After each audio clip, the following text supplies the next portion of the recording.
Personne ne viendra te sauver, te motiver ou construire la meilleure version de toi-même à ta place.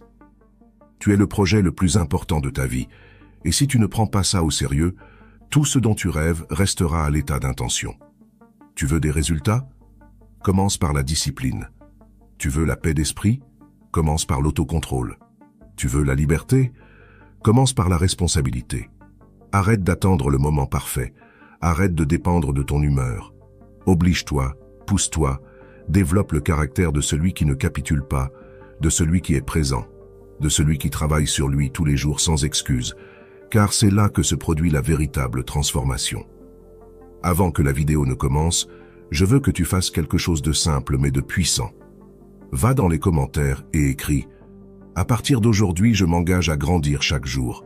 Je suis stoïque ». Fais-le non seulement pour participer, mais pour l'inscrire dans ton esprit. Parce que quand tu l'écris, tu le déclares. Et quand tu le déclares, tu le renforces. C'est une manière de reprogrammer ton subconscient, d'envoyer un message clair à ton cerveau. C'est moi maintenant, c'est mon chemin. Ne sous-estime pas le pouvoir d'une phrase écrite avec intention. C'est ainsi que débute le changement, par une décision, une parole et une action. Numéro 1. L'importance de prendre la vie au sérieux. Prends la vie au sérieux, non parce qu'elle est un fardeau, mais parce que c'est un cadeau limité, un privilège qui parfois se gaspille par manque de direction. Beaucoup de gens vivent comme s'ils allaient être là pour toujours, comme si chaque jour ne comptait pas, comme si le temps était une source infinie. Mais ce n'est pas le cas. La vie est un voyage qui ne se reproduit pas, et tout ce que nous faisons aujourd'hui, chaque petite action, chaque décision que nous prenons ou évitons, trace la route de notre destinée. Si tu ne prends pas ta vie au sérieux, qui le fera pour toi? Chaque jour est une opportunité de construire la meilleure version de toi-même. Il ne s'agit pas de t'obséder par la perfection, ni de te comparer aux autres. Il s'agit de te regarder dans le miroir et de te demander si tu es fidèle à ce que tu sais que tu peux devenir. Est-ce que tu grandis ou tu ne fais que survivre? Est-ce que tu apprends ou tu te laisses emporter par la routine? La croissance n'arrive pas par accident. Elle arrive lorsque tu la choisis, et la choisir implique intention, sacrifice et engagement.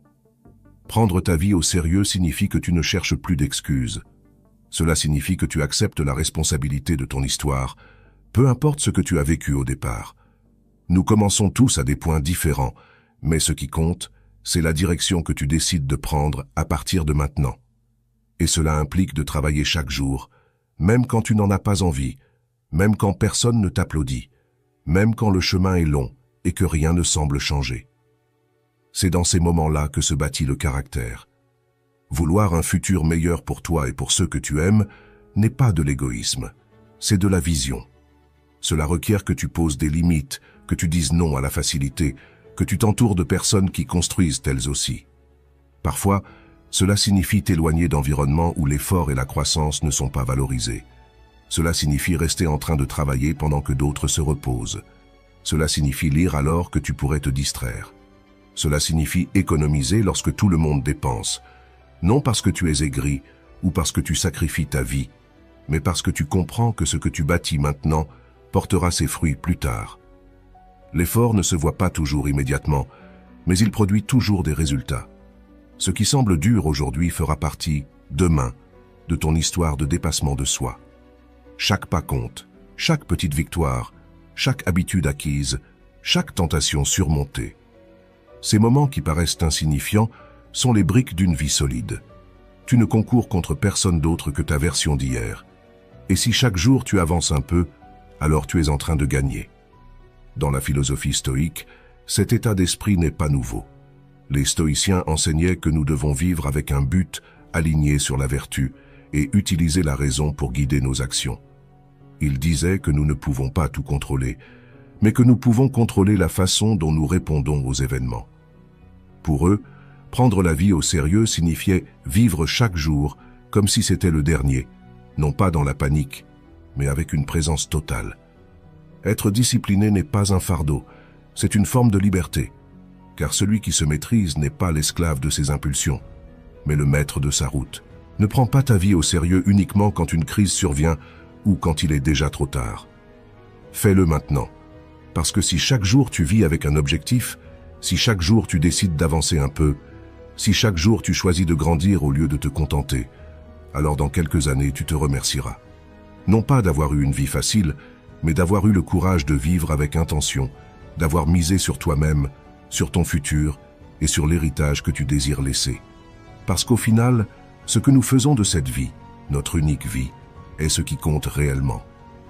Numéro 2, travaille plus sur toi-même que sur ton emploi. Tu travailles dur dans ton emploi, tu arrives à l'heure, tu fais tes tâches, tu supportes la pression, tu fais même des heures supplémentaires. Mais combien de temps travailles-tu sur toi-même? Combien de temps consacres-tu à te connaître, à te renforcer, à élargir ton esprit et tes capacités? La plupart des gens s'épuisent pour un salaire, mais négligeant leur âme, leur croissance, leur vision. Ils mettent toute leur énergie à bâtir le rêve de quelqu'un d'autre, tandis que le leur reste enterré sous la routine, la fatigue et l'absence de direction. Bien sûr, avoir un emploi est important, être responsable est essentiel. Mais tu ne peux pas permettre que ce soit la seule chose que tu nourrisses. Parce que ton emploi t'apporte de la stabilité, oui, mais ton développement personnel t'apporte la liberté de choisir, de créer, de transformer. Quand tu travailles sur toi-même, non seulement ta vie s'améliore, mais tu commences à voir des opportunités là où tu ne voyais que des limites. Ton esprit se développe, ta perspective change, ton estime de soi grandit, et cela vaut plus que n'importe quel chèque de fin de mois. Investir en toi-même est le meilleur investissement que tu puisses faire. Pourquoi? Parce que personne ne peut te l'enlever. Tout ce que tu apprends, tout ce que tu renforces dans ton caractère, tout ce que tu développes dans ta mentalité devient un outil pour avancer, t'adapter et prospérer. Mais ça n'arrive pas par hasard. Cela se produit quand tu fais de toi une priorité quotidienne. Et ça demande le courage d'éteindre la télé pour ouvrir un livre, de te lever un peu plus tôt pour méditer, écrire ou planifier, d'apprendre quelque chose de nouveau même si tu n'en as pas besoin aujourd'hui, parce que tu sais que la connaissance est une graine qui fleurira au moment opportun. Beaucoup se plaignent de ne pas avoir d'opportunités, mais ils ne sont pas prêts à les saisir. Comment vas-tu repérer plus loin si ton esprit est à l'arrêt? Comment vas-tu grandir si tu ne sèmes rien de nouveau en toi? La clé réside dans un changement de mentalité. Passer de vivre uniquement pour remplir des obligations à se construire de l'intérieur. Améliore tes compétences. Apprends à mieux communiquer. Prends soin de ta santé physique et émotionnelle. Entoure-toi de personnes qui t'inspirent plutôt que de te vider. Pose des questions, cherche des réponses et reste humble, car l'apprentissage ne finit jamais.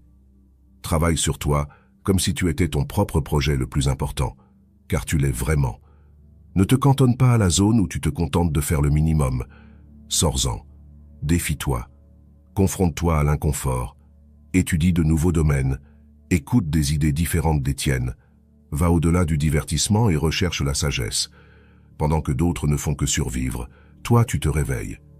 Pendant que d'autres se satisfont, toi tu évolues. Ce n'est pas de l'égoïsme, c'est de la responsabilité envers toi-même. Le stoïcisme nous rappelle que la vraie richesse réside dans l'âme, que le travail le plus noble est celui que l'on fait à l'intérieur, que cultiver le caractère, la raison, l'autocontrôle et la vertu est plus précieux que n'importe quel diplôme ou salaire. Épictète disait que nous ne pouvons pas contrôler les circonstances extérieures, mais nous pouvons contrôler le jugement que nous en avons. Et pour cela, nous devons nous y préparer. Parce que quand tu changes de l'intérieur, tout ce que tu peux accomplir à l'extérieur change aussi. Pose-toi une question sincère. Que se passerait-il si tu te consacrais au moins 1 heure par jour rien qu'à toi, non pas à te distraire ou fuir, mais à te développer, à réfléchir, à étudier, à t'observer? Où en serais-tu dans 6 mois, dans 1 an? Le changement serait inévitable, non parce que le monde aurait changé, mais parce que toi, tu aurais changé. Et au final, c'est là le vrai pouvoir. Devenir quelqu'un capable de créer des opportunités et non de les attendre, quelqu'un qui peut apporter davantage de valeur au lieu de seulement l'exiger, quelqu'un qui vit avec intention et non en tuant le temps. Travaille plus sur toi que sur ton emploi, car le jour où ce dernier prendra fin, la seule chose qui te restera sera la personne que tu es devenue. Et si tu as fait le travail intérieur, tu n'auras rien à craindre, parce que tu sauras que tu possèdes les outils, la vision et la mentalité pour repartir de zéro, où que tu sois, et construire quelque chose d'encore meilleur. Numéro 3. Établir des intentions si alors. Il y a un pouvoir énorme dans le fait de décider avant que le moment n'arrive. Beaucoup de gens échouent non pas parce qu'ils n'ont pas de but, mais parce qu'ils attendent de se sentir motivés au moment critique. Ils attendent d'avoir l'envie, la clarté ou l'énergie juste au moment où ils doivent agir. Mais la vérité, c'est que dans ces instants, l'esprit a tendance à négocier et te dit que tu peux le faire plus tard, que ce n'est pas si important, que tu es fatigué. Et si tu n'es pas préparé, tu cèdes à chaque fois. C'est là qu'intervient la clé d'établir des intentions. Si, alors. Cette stratégie apparemment simple entraîne ton esprit à agir automatiquement, sans avoir besoin de trop réfléchir. C'est comme te programmer. Si le réveil sonne à 6 heures, alors je me lève sans regarder le téléphone. Si je me sens stressé au travail, alors je respire profondément et je fais une pause. Il ne s'agit pas de motivation, il s'agit de décision anticipée. Se préparer mentalement avant d'arriver dans la situation fait toute la différence entre agir et reporter. Tu ne peux pas toujours compter sur ta force de volonté, car la volonté est comme une batterie qui se décharge. À l'inverse, les décisions prédéfinies te permettent d'agir même quand tu es fatigué, distrait ou à plat émotionnellement. Si tu as déjà décidé de ce que tu vas faire quand une situation se présente, tu n'as plus qu'à l'exécuter. Cela élimine le débat intérieur. Et là où il n'y a pas de débat, il y a de l'action. Ce type d'intention rend tes habitudes plus stables, car tu n'improvises pas. Tu n'attends pas que tout soit parfait pour agir. Tu mets en place un système interne qui te guide, quelles que soient les circonstances extérieures. Par exemple, au lieu de dire « je vais faire du sport quand j'aurai le temps », tu te dis « s'il est 7 heures du matin, alors j'enfile ma tenue de sport et je sors m'entraîner ». Aussi simple que puissant, car l'action est déjà définie, il ne reste qu'à t'y conformer.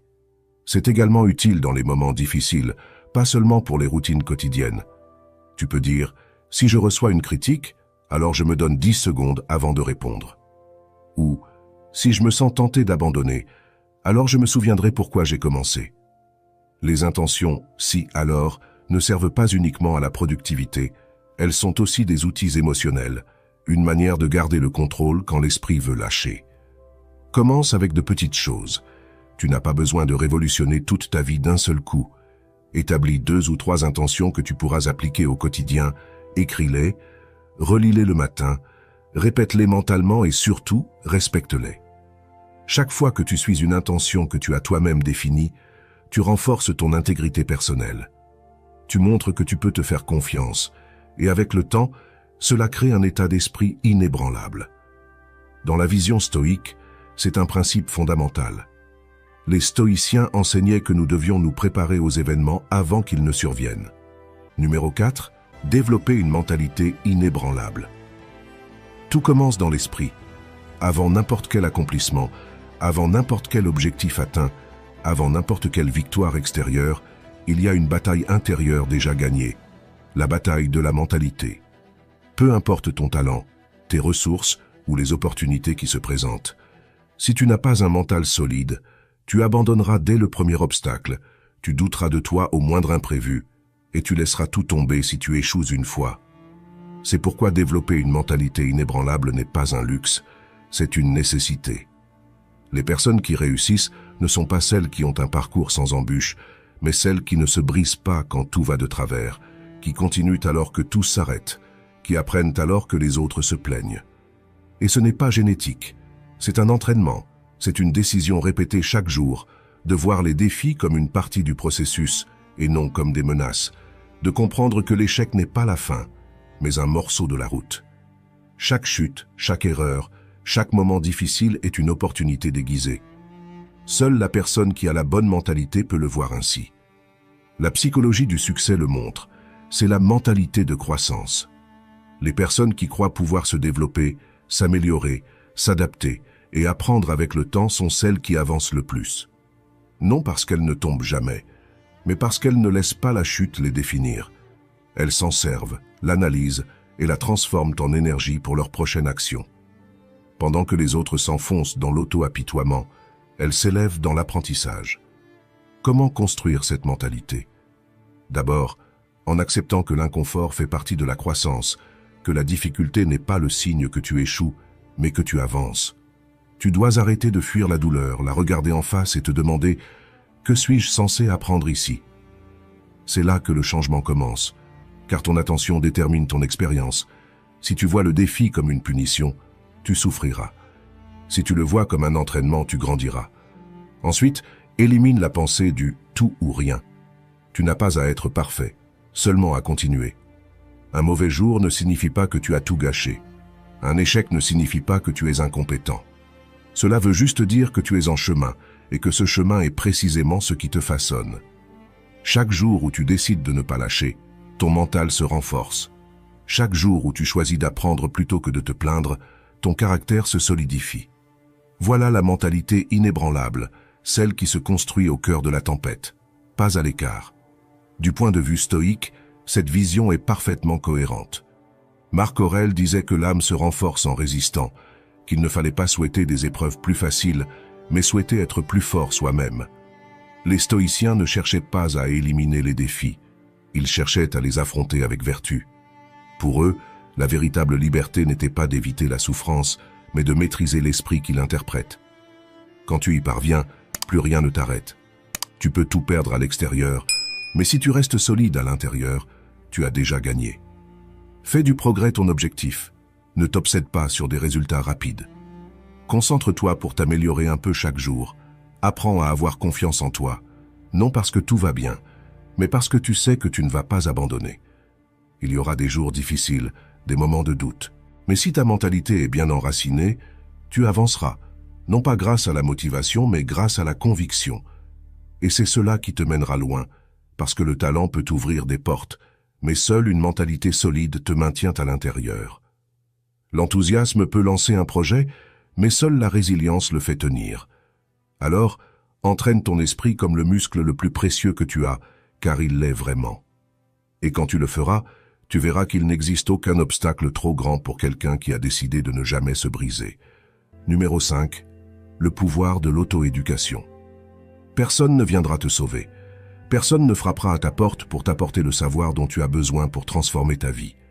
Si tu veux grandir, avancer, cesser d'être la même personne qu'hier, tu dois assumer la responsabilité totale de ton éducation. Je ne parle pas seulement de diplômes ou de certificats, je parle d'auto-éducation, de cette décision puissante de ne pas attendre qu'on te dise quoi apprendre, mais de partir le chercher toi-même. Parce que quand tu comprends que le savoir est une forme de liberté, tu cesses de dépendre du système et tu deviens l'architecte de ton propre destin. L'auto-éducation est un acte de rébellion contre la médiocrité. C'est dire « Je ne me satisfais pas de ce qu'on m'a donné, je vais aller plus loin ». C'est cesser de consommer du contenu sans but et commencer à étudier avec un objectif. Tu apprends ce dont tu as besoin pour mieux vivre, pour penser plus clairement, pour agir plus sagement. Cela te donne du pouvoir, non pas le pouvoir superficiel d'impressionner les autres, mais le vrai pouvoir de comprendre le monde et d'y trouver ta place. Aujourd'hui, tu as accès à plus de connaissances que n'importe quelle génération précédente. Mais cela implique aussi un piège, la surinformation. Tu peux passer la journée à lire des choses, à regarder des vidéos, à écouter des podcasts et ne rien apprendre du tout. C'est pourquoi s'auto-éduquer, ce n'est pas s'emplir de données, c'est avoir de la clarté. De quoi as-tu besoin? Qu'est-ce qui te motive? Quelles compétences te seront nécessaires pour le futur que tu veux construire? Quand tu as ces réponses, chaque livre, chaque vidéo, chaque conversation devient un outil que tu choisis sciemment. Il est essentiel de fixer des objectifs précis. Il ne s'agit pas d'apprendre pour apprendre, mais de relier ce que tu apprends à tes buts. Tu veux entreprendre? Apprends sur le business, le leadership, la finance. Tu veux améliorer ta communication? Étudie le langage, écoute des discours, analyse comment les messages sont construits. Tu veux mieux te comprendre? Plonge-toi dans la psychologie, la philosophie, l'écriture personnelle. Fais-le chaque jour, ne serait-ce qu'un peu, car la connaissance ne s'accumule pas en un seul jour, mais elle se construit avec la constance. Personnalise ton apprentissage. Nous n'apprenons pas tous de la même façon. Certains retiennent mieux en lisant, d'autres en écoutant, d'autres en écrivant ou en enseignant à leur tour. Apprends à te connaître, crée un système qui fonctionne pour toi, conçois tes propres routines d'études et n'attends pas de te sentir motivé à chaque fois. Fais-le parce que tu comprends que c'est vital pour ta croissance. Fais-le parce que tu t'es engagé envers toi-même, et c'est cet engagement qui te distingue. Celui qui s'auto-éduque a un avantage considérable sur celui qui attend que la vie l'instruise par hasard. Parce que pendant que d'autres se plaignent de ce qu'ils ne savent pas, toi, tu apprends. Pendant que d'autres perdent du temps dans des distractions vides, toi, tu construis quelque chose en toi que personne ne pourra t'enlever. Et quand viendra le moment d'agir, tu seras prêt. Non pas parce que tu es le plus doué, mais parce que tu es le mieux préparé. Du point de vue du stoïcisme, l'auto-éducation est une façon de vivre dans la vertu. Sénèque disait que tant que nous vivons, nous devons apprendre à vivre. Pour les stoïciens, l'apprentissage ne s'arrêtait pas à la jeunesse, c'était un devoir constant. Ils croyaient que la sagesse était la seule vraie richesse, parce que ni la mort ni l'adversité ne pouvaient la leur retirer. Et ils comprenaient que seul celui qui cultive son esprit peut rester en paix quand tout autour s'écroule. Alors, ne sous-estime pas le pouvoir de t'éduquer toi-même. Chaque heure que tu investis à apprendre quelque chose d'utile est une heure qui te rapproche de ta meilleure version. N'attends pas que la vie t'enseigne durement ce que tu peux apprendre par choix. Ne remets pas ton futur à la chance. Bats-toi pour la connaissance. Entoure-toi d'idées qui te poussent à aller plus loin. Pose des questions, cherche des réponses et garde le mouvement. Parce que celui qui n'arrête jamais d'apprendre n'arrête jamais de grandir. Et si tu fais de l'auto-éducation une habitude, tu verras dans quelques années que c'est cette décision qui aura tout changé. Numéro 6. Visualise tes objectifs et le processus. Ton esprit a besoin de direction, d'images claires pour savoir où aller. Il ne suffit pas de dire « je veux une vie meilleure, je veux réussir, je veux changer ». Ces mots sont vagues si tu ne les accompagnes pas d'une vision concrète. Ce que tu visualises avec clarté devient un aimant. L'esprit s'organise autour de ce que tu imagines constamment. C'est pourquoi visualiser tes objectifs n'est pas juste un simple jeu mental, c'est un outil puissant pour aligner ton attention, ton énergie et tes actions. Mais il ne suffit pas de visualiser uniquement le résultat. Il ne s'agit pas de voir seulement le succès final, l'objectif atteint ou la vie rêvée. Il s'agit aussi de visualiser le processus. C'est là toute la différence. Imagine-toi en train de te lever tôt, de faire ce que tu dois faire, même sans envie. Visualise les jours où tu chutes et comment tu te relèves. Visualise les obstacles, les doutes, les décisions difficiles, et la manière dont tu choisis de continuer malgré tout. Quand tu habitues ton esprit non seulement à voir le sommet, mais aussi la montée, tu prépares ton caractère à supporter le chemin. Ce n'est pas de la motivation vide, c'est un entraînement mental. Quand tu te vois agir avec discipline, patience, force, tu commences à intérioriser que tu en es capable. Tu commences à te forger une identité qui ne dépend pas des résultats, mais du processus, et c'est ce qui te maintient ferme quand ça devient compliqué. Parce que tu l'as déjà vécu dans ta tête, tu t'es déjà affronté à ça, du moins mentalement. Consacre 5 à 10 minutes par jour à cet exercice, ferme les yeux, et projette-toi en train d'être la meilleure version de toi-même. Comment pense cette version? Comment parle-t-elle? Comment se comporte-t-elle sous pression? Quelles habitudes a-t-elle? Quelles décisions prend-elle chaque jour? Ensuite, ramène cette image dans ton présent et demande-toi « Qu'est-ce que je peux faire aujourd'hui pour m'en approcher ?» Tu n'as pas besoin de tout faire d'un coup, mais juste de poser la prochaine action avec intention. N'oublie pas de visualiser aussi les difficultés, non pas pour t'en décourager, mais pour te renforcer. Prépare-toi mentalement au cas où quelque chose ne se passe pas comme prévu, où tu aurais l'impression de ne plus tenir, où l'environnement ne te soutiendrait pas. Que feras-tu alors? Vas-tu abandonner ou t'adapter? Vas-tu perdre ta concentration ou te rappeler pourquoi tu as commencé? Quand tu entraînes ton esprit à ces scénarios, tu bâtis ta résilience avant même d'en avoir besoin.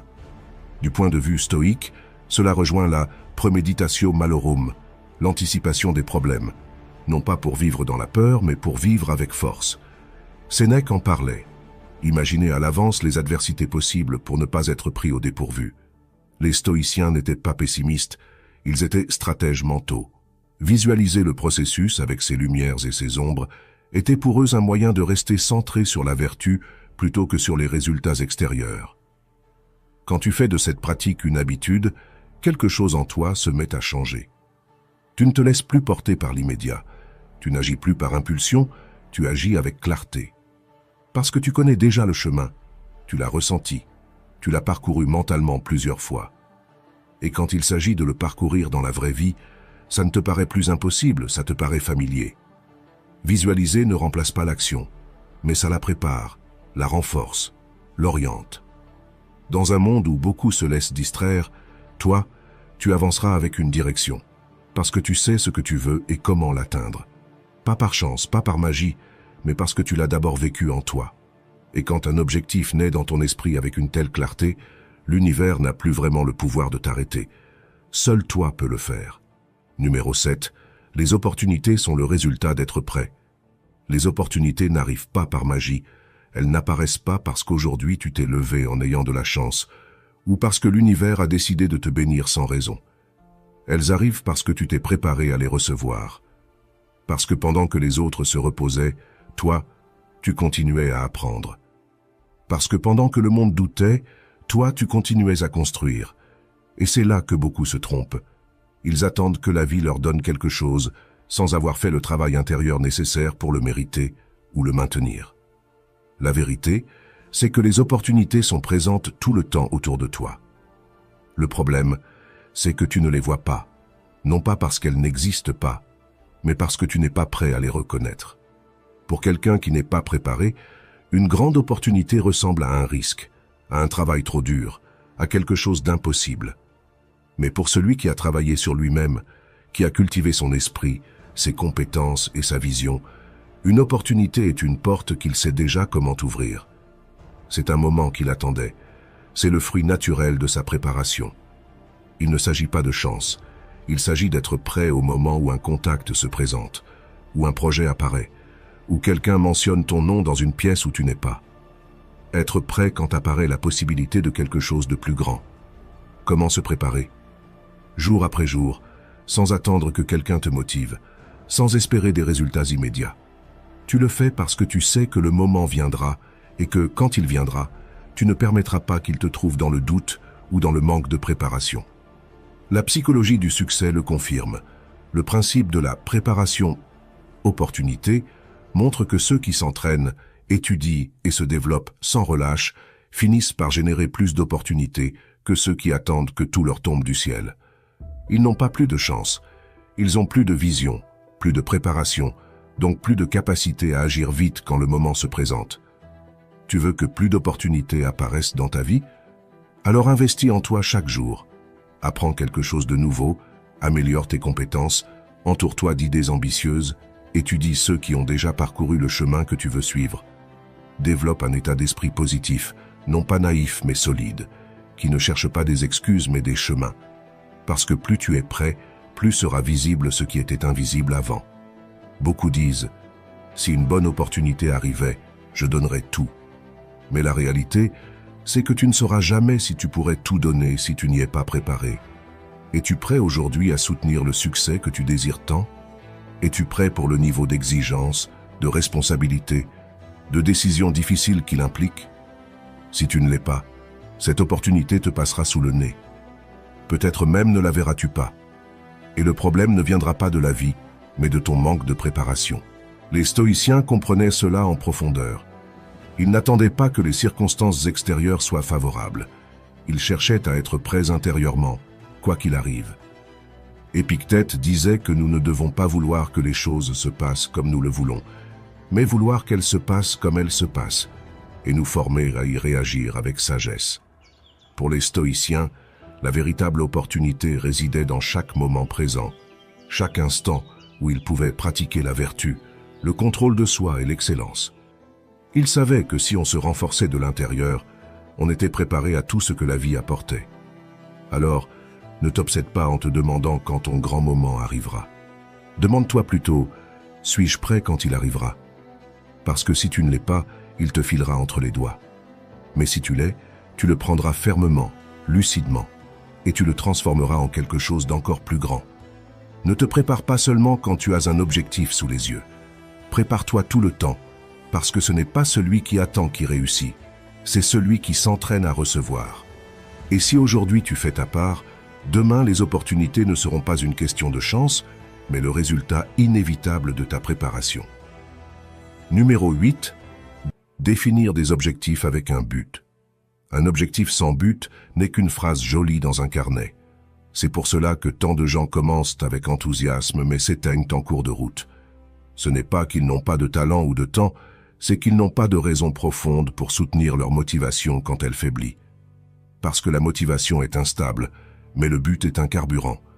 Quand tu sais pourquoi tu fais ce que tu fais, tu n'as plus besoin de ressentir l'inspiration en permanence.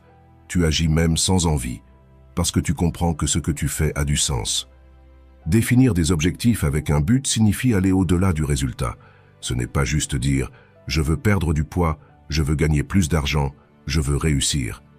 C'est te demander « qu'y a-t-il derrière cela ? Pourquoi veux-tu perdre du poids ? Pour ta santé, pour avoir plus d'énergie, pour tes enfants, par amour-propre, pour être libre de tes mouvements. Que représente pour toi la réussite, la reconnaissance, l'impact, la tranquillité financière, la contribution ? Plus ta raison sera claire, plus fort sera ton engagement.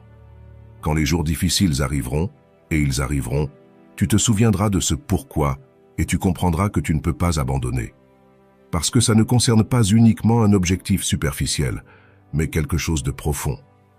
Fixer des objectifs avec un but, c'est aussi aligner ces objectifs avec ton identité. Il ne suffit pas que ce soit des choses que tu aimerais faire, elles doivent devenir une extension de la personne que tu veux être. Si tu dis que tu veux être discipliné, cela doit être cohérent avec tes valeurs et la version de toi-même que tu construis. Quand un objectif prend racine dans tes principes, il cesse d'être négociable. Il devient une partie intégrante de ton chemin, pas juste un petit caprice de début d'année. Écris tes objectifs, oui, mais écris aussi pourquoi ils sont importants pour toi. Ne te contente pas de réfléchir, mets-le noir sur blanc, parce qu'en écrivant, tu clarifies, en écrivant, tu te confrontes à toi-même. Ne t'arrête pas à une raison superficielle. Demande-toi, qu'est-ce que cela va changer dans ma vie si j'accomplis cet objectif ? À quoi ressemblera ma vie ? Comment vais-je me sentir ? Qui pourrais-je aider grâce à cela ? Et aussi, qu'est-ce que je perds si je ne l'accomplis pas ? Cette clarté émotionnelle est ce qui transforme un but en un engagement réel. C'est ce lien profond avec le but qui te donnera la résilience quand tout deviendra difficile, quand les progrès seront lents, quand le doute surgira. Tu reviendras à ce pourquoi et tu verras que tu ne peux pas abandonner, car il ne s'agit pas juste de toi, mais de ce que ça signifie, de ce que ça représente, de ce que tu as décidé de construire avec ta vie. Et cette force intérieure est indestructible. Du point de vue stoïque, cela revient à agir avec intention, à vivre selon la raison et la vertu. Les stoïciens ne poursuivaient pas des objectifs creux, ni des résultats extérieurs par caprice. Pour eux, chaque action devait avoir un but aligné sur leurs principes. Épictète disait « Ne marche pas sans savoir où tu vas ». Marc Aurèle se demandait constamment si ses actions étaient guidées par le bien ou simplement par le désir. C'est là la clé. Ne pas faire les choses seulement pour les faire, mais savoir pourquoi on les fait et si cela te rapproche de la sagesse, de la justice, du courage et de l'autodiscipline. Cette philosophie s'applique encore aujourd'hui. Quand tu vis avec intention, tu ne te laisses pas emporter par la confusion du monde. Tu as un cap, tu as des objectifs qui ont une âme, et c'est pour ça que même si tu mets du temps, même si tu tombes, même si tout se complique, tu n'abandonnes pas. Parce que tu sais qu'à chaque pas, tu avances dans quelque chose qui a du sens. Parce que chaque jour où tu choisis d'avancer, tu honores non seulement un objectif, mais une vision de la vie. Ne fixe pas des objectifs par effet de mode, fixe-les avec un sens. Si un objectif ne te touche pas profondément, il ne te fera pas bouger. Mais si ce que tu poursuis est ancré dans ce que tu es vraiment et ce que tu veux vraiment, rien ni personne ne pourra t'arrêter. Parce que quand le but est plus grand que l'obstacle, l'objectif cesse d'être une simple possibilité et devient une promesse envers toi-même. Et ce genre de promesse, on ne la brise pas, on l'accomplit. Numéro 10. Stratégie pour surmonter la procrastination.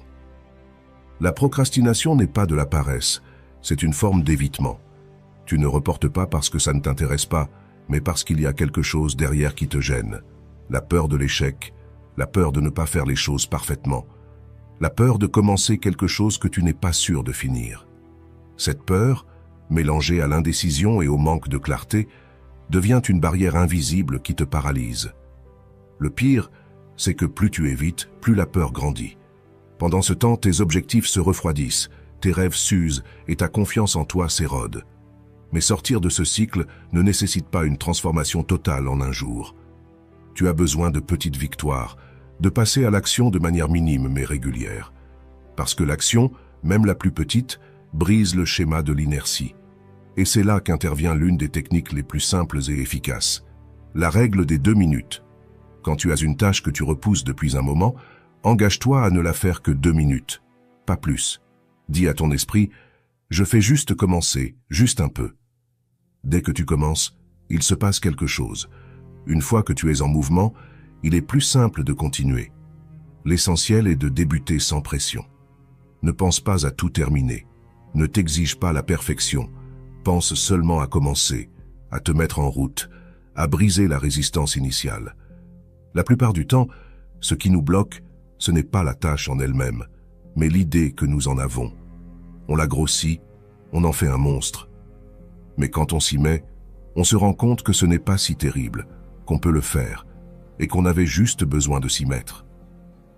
Une autre stratégie puissante est de diviser tes tâches en étapes petites et concrètes. Ne te dis pas « écrire un livre », dis-toi « écrire 100 mots ». Ne te dis pas « organiser toute ma vie », dis-toi « ranger mon bureau ». En réduisant l'objectif, tu supprimes l'excuse. Chaque pas, même minime, crée un élan. Et l'élan est ce qui te sort de l'immobilité. Parce que quand tu vois que tu avances, même un peu, ton esprit recommence à croire en toi. Et ça enclenche une chaîne vertueuse. Plus de clarté, plus d'action, plus de motivation. Ne te punis pas pour avoir procrastiné, essaie plutôt de comprendre pourquoi. Observe-toi, qu'est-ce que tu évites vraiment? Quelle histoire te racontes-tu qui t'empêche d'agir? Quelle émotion essaies-tu de fuir?